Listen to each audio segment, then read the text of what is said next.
10வது அல்லது 12வது வகுப்பில் கல்வியில் தடை ஏற்பட்டதா மற்றும் தேர்ச்சி பெற முடியலையா? இப்போது உங்கள் குழந்தைக்கு புதிய அரங்கம் நட்சத்திர ப்ரீ ஸ்கூலின் டே கேர். இந்த நாடு இரவில் தூங்கும்போது சில கனவுகள் மட்டும் விழித்திருக்கின்றன. சில கனவுகள் பசியில் அழுகின்றன, சில கனவுகள் பயத்தில் ஒழுகின்றன, சில கனவுகள் பிறந்ததற்கே மன்னிப்பு கேட்கின்றன. ஏனென்றால் இந்த மண்ணில் பிறப்பது மட்டுமே போதாது, அந்த பிறப்பை நிரூபிக்க தினமும் போராட வேண்டும் என்பதை யாரும் பள்ளியில் சொல்லிக் கொடுக்கவில்லை. நீ படித்தாய், மதிப்பெண் எடுத்தாய், பாராட்டு பெற்றாய். ஆனால் வாழ்க்கை என்ற தேர்வில் கேள்வி பேப்பர் வேற மாதிரி இருக்கும் என்பதை யாரும் எச்சரிக்கவில்லை. இந்த குரல் உனக்கு சொல்ல வந்தது கதை அல்ல, இது சாக்குப்போக்கு அல்ல. இது ஒரு மிரர் உன் முகத்துக்கு முன்னால் பிடித்திருக்கிற உண்மை.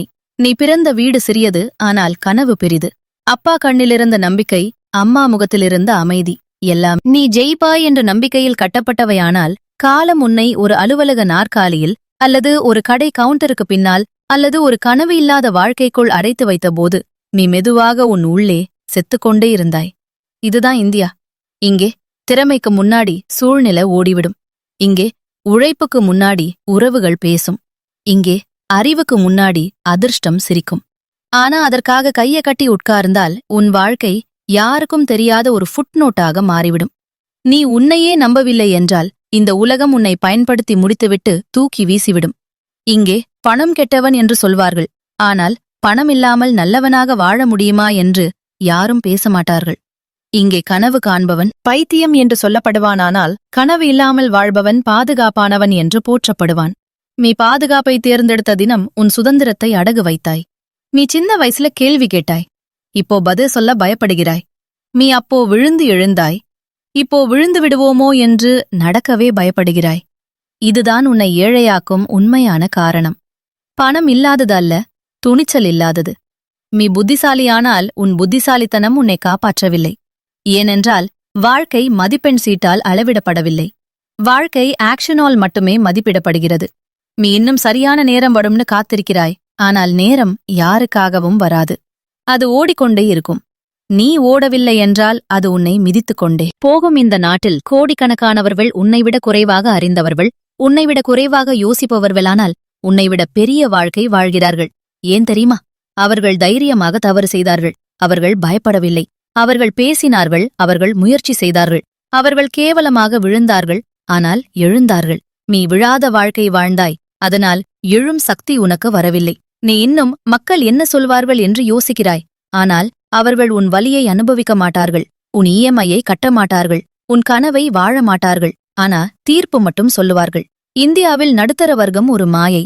அது பாதுகாப்பு போல தெரியும், ஆனால் மெதுவாக உன் கனவை கொல்லும் கூண்டு. நீ வெளியே வரவில்லை என்றால் நீ உன் குழந்தைக்கும் அதையே தழுவாய். இது சாபம் அல்ல, இது பேட்டர்ன். அதை உடைக்க ஒரே வழி, முடிவு எடுப்பது என்றே, இப்போ, இந்த வினாடியில். நீ இனி உன்னை குறைவாக நினைக்க மாட்டேன் என்று முடிவு எடு. பணத்தை வெறுக்க மாட்டேன் என்று, தோல்வியை அவமானமாக பார்க்க மாட்டேன் என்று முடிவு எடு. இந்த நாடு உன்னை எதுவும் தராது, நீ பிடுங்கி எடுக்க வேண்டும். வாய்ப்பை அல்ல, உன் திறனை வெளிக்கொண்டு வர, உன் குரலை உயர்த்த, உன் மதிப்பை விலை பேச. இந்த உலகம் உன்னை மதிக்க வேண்டுமென்றால் நீ முதலில் உன்னை மதிக்க வேண்டும். சினிமாவில் ஹீரோ ஒரே நாளில் உயர்வான், வாழ்க்கையில் அப்படியில்லை. ஆனால் வாழ்க்கையில் உயர்வான், சினிமாவில் ஹீரோவாக மாறுவான். நீ இன்று ஒரு முடிவு எடுத்தால் அது நாளை பணமாக மாறும், நாளை பணமாக மாறும், தினம் பணமாக மாறும். நாளை பணமாக மாறினால் அது நாளை சுதந்திரமாக மாறும். சுதந்திரம் வந்தால்தான் வாழ்க்கை ஆரம்பிக்கும். அதுவரை நீ உயிரோடு இருப்பாய், அவ்வளவுதான். இந்த குரலில் உன்னை தூக்க வரவில்லை, உன்னை உசுப்ப வரவில்லை, உன்னை உண்மை கண்ணாடி முன்னிறுத்த வந்தது. நீ தேர்வு செய். பழைய பயந்த வாழ்க்கையா அல்லது புதிய ஆபத்தான ஆனால் உண்மையான வாழ்க்கையா? இந்த நாட்டில் பிறந்தது உன் தவறு அல்ல, ஆனால் பயத்தில் செத்துக்கொண்டே வாழ்வது உன் தேர்வு. ஆகக்கூடாது. உன் கதை இன்னும் முடியவில்லை. நீ இன்னும் முடிவெடுக்கலாம். இந்த வினாடி உன் டேர்னிங் பாயிண்ட் ஆகலாம். ஏனென்றால் வரலாறு எப்போதும் பாதுகாப்பானவர்களை நினைவில் வைத்துக் கொள்ளாது, தைரியமாக நின்றவர்களை மட்டுமே நினைவில் வைத்துக்கொள். இந்த வீடியோ உங்களுக்கு பயனுள்ளதாக இருந்தால் ஒரு லைக் கொடுங்கள். உங்கள் நண்பர் உடன் பகிரவும். மிக முக்கியமாக எங்கள் சேனலை சப்ஸ்கிரைப் செய்ய மறக்காதீர்கள். புதிய வீடியோக்கள் வரும்போது உடனே அறிந்து கொள்ள மணி ஐகானையும் கிளிக் செய்யுங்கள். நன்றி உங்கள் ஆதரவுக்காக.